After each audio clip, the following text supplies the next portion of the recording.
Hello, my name is Dalton Parker, and this is my summative theory assessment video for PFTR 2323. So let's start with a little bit of an introduction. The purpose of the summative theory assessment is to provide an explanation and rationalization about how a personal trainer can implement a training program to enhance athletic performance.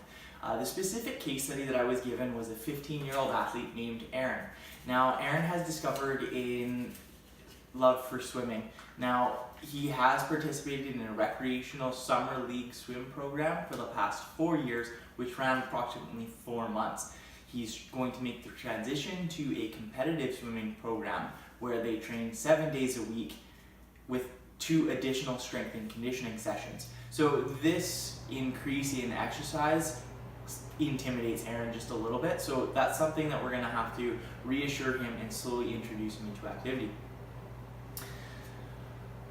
We are training Aaron for 10 weeks, so the last 2 months of the summer swim program before he starts his competitive season, just so that he can develop some anatomical adaptations. Alright, now we're going to go over a sport-specific task analysis. The anatomical and physiological analysis was performed to determine the muscles involved in swimming, the swimming style, and the swimming distances involved.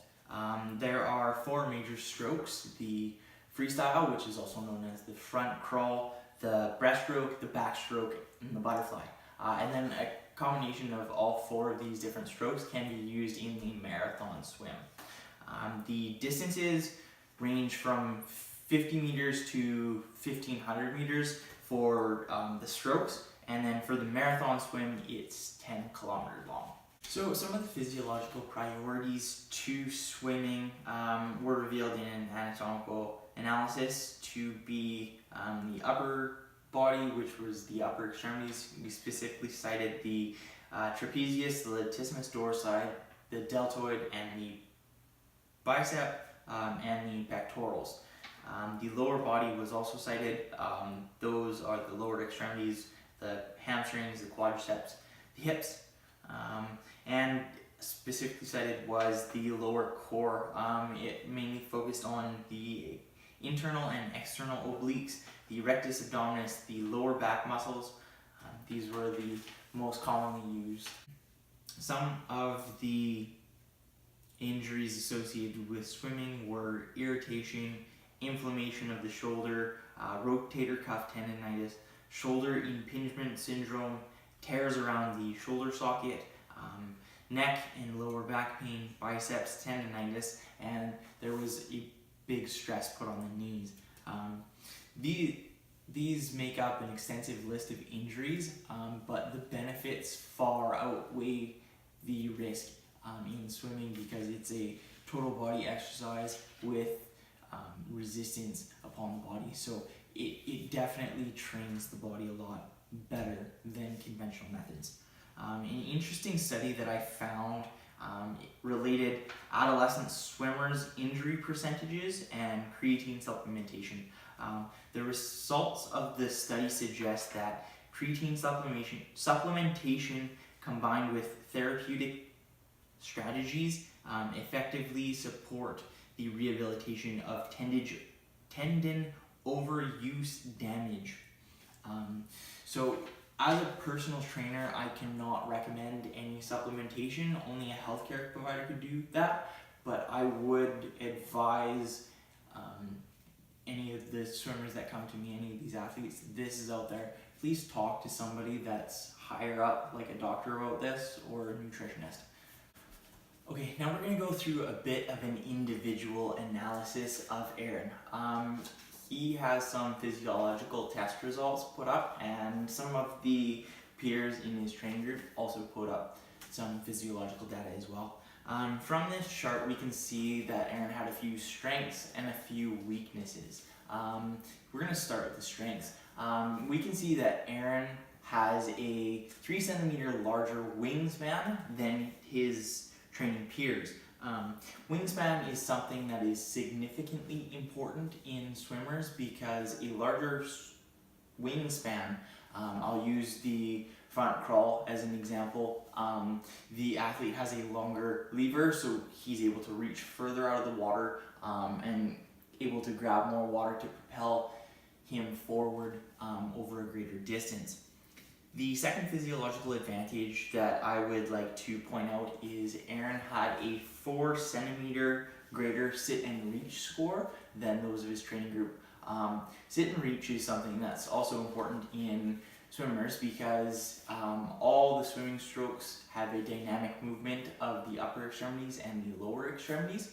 So having a greater sit and reach means that Aaron will be more efficient in doing the entire stroke for each swim. Okay, now that we looked at some of Aaron's strengths, let's look at some of his weaknesses. One weakness that Aaron had was body weight.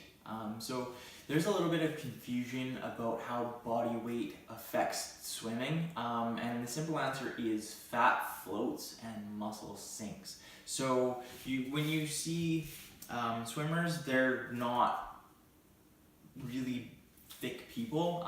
They are very athletically toned, and this is partly because swimming is a very high energy demanding activity, so it makes the body basically use as much energy as possible, and we don't store any fat.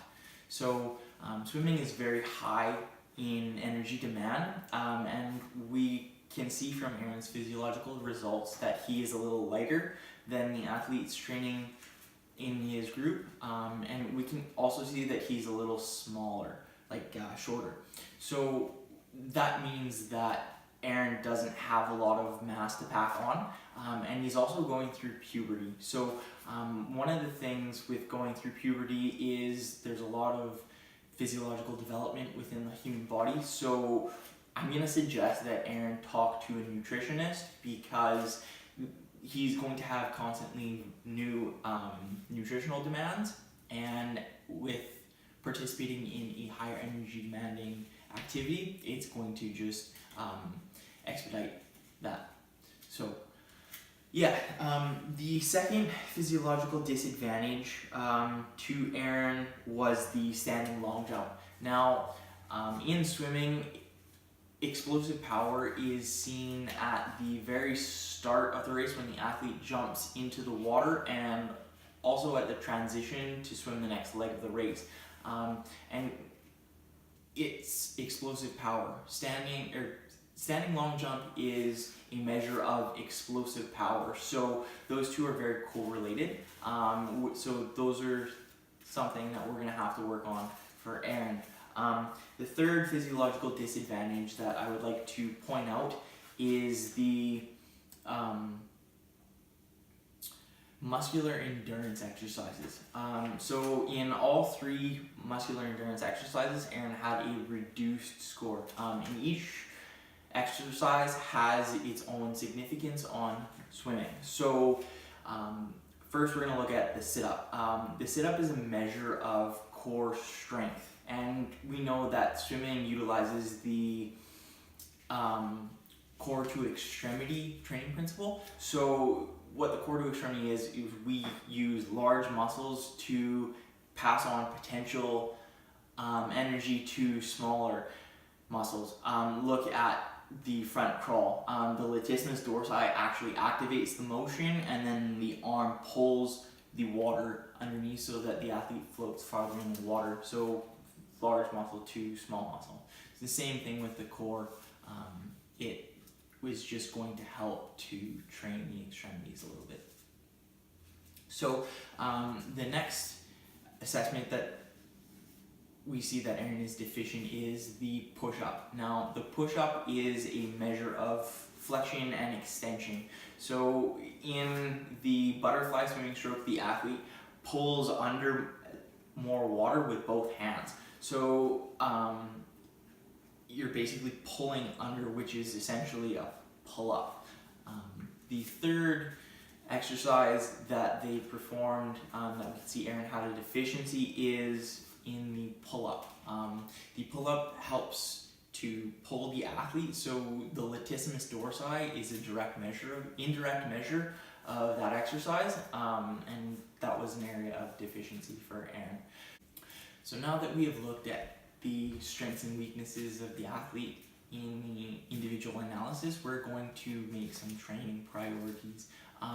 We can see that there are three most commonly utilized physiological movements: the upper extremities, the lower extremities, and the explosive power are the three most utilized physiological priorities. So we're going to train the upper extremities with a pull-up. There is a very strong correlation between pull-up and swimming strength. So that's going to be our first priority. The second priority we're going to make is the core, because the core is core to extremity training principle, which we established in Aaron's weaknesses was something that swimming utilizes. And the last is going to be the last training principle or priority is going to be explosive power. We can see explosive power is utilized at the start of the race when the athlete jumps into the water, and then again at the turn to swim to the next leg of the race. So we're going to use broad jumps so that we can try to simulate that dry land training. Okay, now that we have gone through some of the individual analysis and activities analysis for Aaron, we're actually going to design a training program for him. Now, when personal trainers create a program for an individual, they need to consider 5 different things: aerobic, anaerobic, maximal power, speed, and how they're going to periodize the program. So first we're going to look at the aerobic side. Aerobic training is also referred to as long training. Now, when we look at the activities analysis, we can see that most of the swim distances and strokes match up with anaerobic training, but we are going to do some aerobic training with Aaron because it produces some anatomical adaptations that are going to help him in other areas of training. So we're going to start Aaron in costal below race pace training and then transition to costal target race pace training. The reason that we do this is because Aaron is a new athlete. He's transitioning from recreational to competitive. So we know he does have some experience swimming, but no experience in a competitive program. So essentially what we're gonna have to do is build on a strong foundation before we advance. I'll use an example, like in recreational swimming, times are often a couple of seconds apart from winning and losing a race. Whereas in a competitive program, times are hundredths of a second between winning and losing a race. So in a recreational program, flaws in swim stroke are forgivable, but in a competitive program, hundredths of a second can be the flaw in 1 or 2 strokes. So we're going to have to start with costal below race pace training, and then we'll gradually increase the intensity to costal above target race pace training. Okay, so the next characteristic of designing a training program that a personal trainer considers is anaerobic. So anaerobic training is often referred to as short training because the anaerobic system does not require a large amount of oxygen to operate. So think of it as short in duration, but it produces a maximum amount of force. Think of your maximal lifts. You perform them in a very short amount of time, but they produce a lot of force. Now, when we look at swimming, most of the strokes and distances match up with the acute variables for anaerobic training. And since Aaron does not completely know which swim stroke or distance he wants to compete in, we're going to have to train Aaron in all of the different energy systems. And since we're only training Aaron for 10 weeks, after the last 10 weeks of the recreational swim program before he transitions to a competitive swim program, some of these are just going to be anatomical adaptations to help whichever stroke he decides he wants to participate in. The third characteristic that a personal trainer has to consider when he is designing a training program is speed. In this case, we're looking at linear speed, which is movement from point A to point B. It is often utilized in swimming because when an athlete jumps in the water, you don't see them going left, you don't see them going right, you see them going straight back and forth. Traditional dry land testing can be manipulated so that it applies to swimming. Just like in dry land training, swimming's linear speed focuses on technique, stride length, and stride frequency. These are all physiological characteristics that can be trained daily to improve the athletic performance. And since Aaron is unsure of which stroke and which distance he wants to compete in, we're going to have to train the stroke frequency, the stride length, and the technique very, very carefully. Speed training should be done 24 to 48 hours apart from each session so that the body can adequately recover from the different demands that it places on the body. With linear speed, there are a few components that are trained: acceleration, max velocity, and speed endurance. So with these things, they're all characteristics that Aaron has to train in the water. Now, here's a little discrepancy here because I actually don't know how to swim. So speed training is something that I can tell Aaron the acute variables and I can help manipulate for him. But as for the proper mechanics and everything like that, I'm going to have to refer him to his either strength and conditioning coach from the competitive program or reach out to the recreational swim coach and have him apply some of these ones because I actually don't know how to swim. So he's going to have to help. Aaron's going to have to look elsewhere to get help for this one. This is just a small aspect of designing a program, but it does have very big implications because Aaron spends most of his time in the water.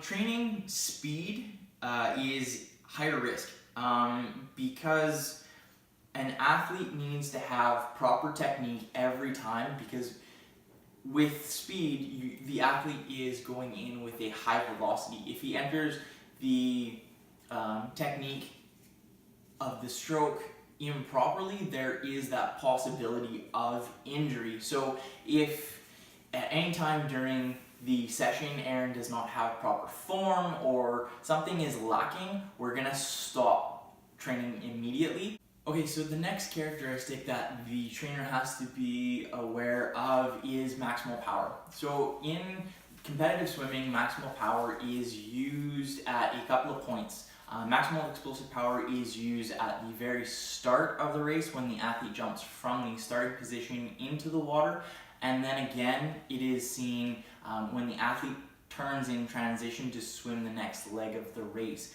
So for Aaron particularly, we saw that explosive power was something that was lacking because in the physiological results, Aaron's standing long jump, which is a direct measure of explosive power, was significantly less than those of his peers. So we're going to have to train explosive power to increase Aaron's athletic performance. The final characteristic to program design is periodization. Now, periodization is the sequence of progression training an athlete goes through. We're dealing with a beginner athlete because he is transitioning from a recreational to a competitive swimming program. So we're going to use forward chaining. Now, forward chaining is that whole idea of developing a strong foundation and then adding a movement and then adding a movement onto that movement and then adding a third, and then that skill is a complex movement now. We'll use the snatch as an example.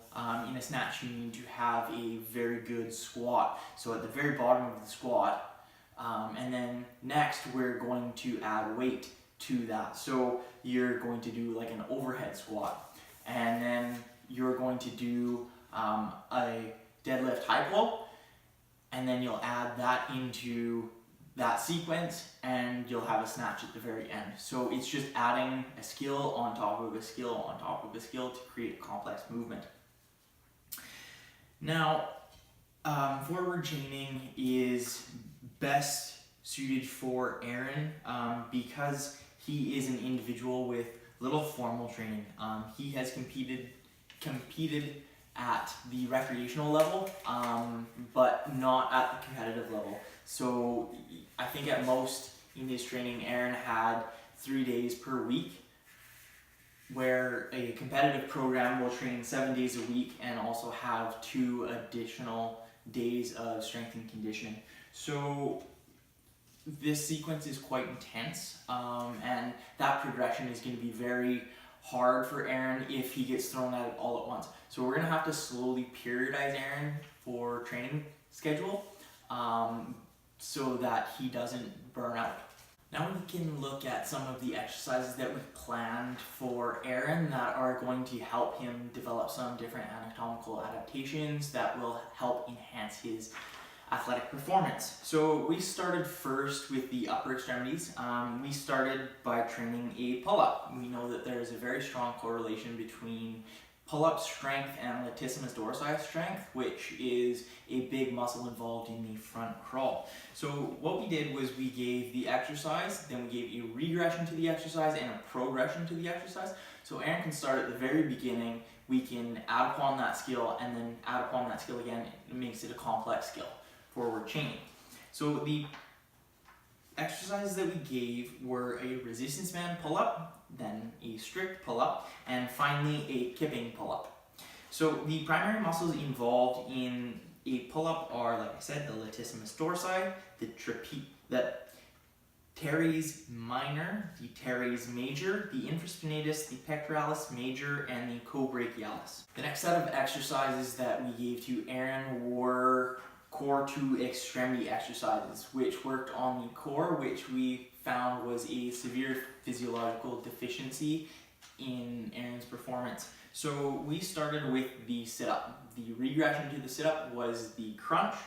We had the sit-up, and then the progression was a GHD sit-up. The primary muscles involved in a sit-up are the rectus abdominis, the external obliques, the tensor fasciae lata, and the rectus femoris.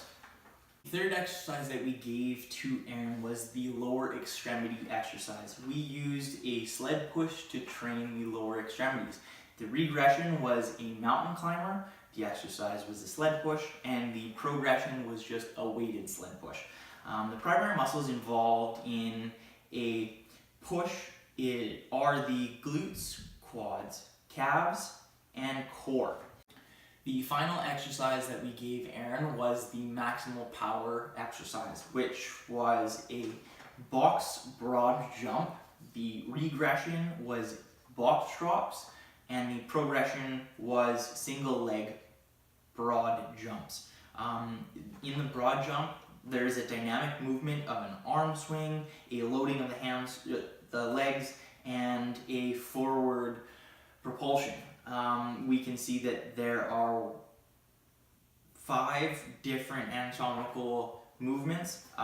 There are a hip extension, which involves the gluteus maximus, semitendinosus, semimembranosus, the long head of the biceps femoris, and the abductor magnus. There is a knee extension, which is the rectus femoris, the vastus lateralis, the vastus medialis, and the vastus intermedius.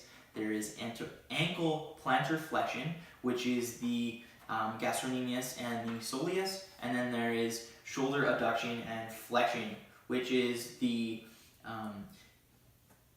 deltoids, the supraspinatus, the pectoralis major, And then there is some activation from the core, which is the rectus abdominis, the external obliques, the TFL, and the rectus femoris. All right, so to conclude, it's fantastic that Aaron wants to start participation in a competitive physical activity. Even though he doesn't know the exact distance and swimming stroke he wants to participate in, the idea of getting out of a sedentary lifestyle and becoming more competitive is very appealing. So there is one problem here though. Aaron is very young. He's only 15, so his body is still going through some physiological changes. So we are going to have to be very aware of those physiological changes and how they affect his performance. We're also going to have to try to keep things very broad and general. We don't really want to specialize anything because we look at the very top athletes. They are very good in their one skill, but they also have other skills associated to make them better at that one sport. So we're going to try to keep Aaron's training as general as possible, just so we can develop as many anatomical adaptations as possible. Arms all the way down, lift all the way up and down, and up and down. Perfect. Arms fully extended, up, just chin over. And one more time, just chin over. Okay.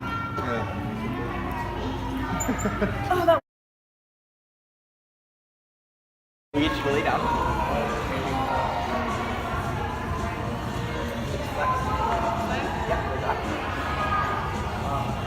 We're just going to lift up just a little bit.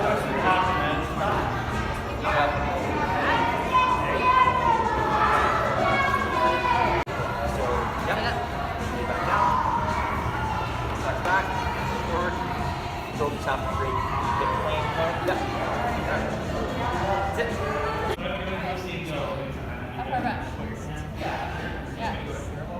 All right.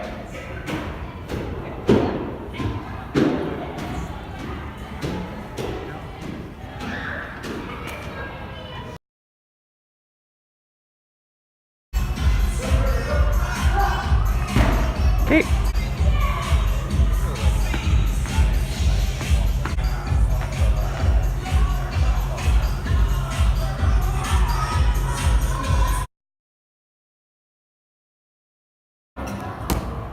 Okay. And just one leg.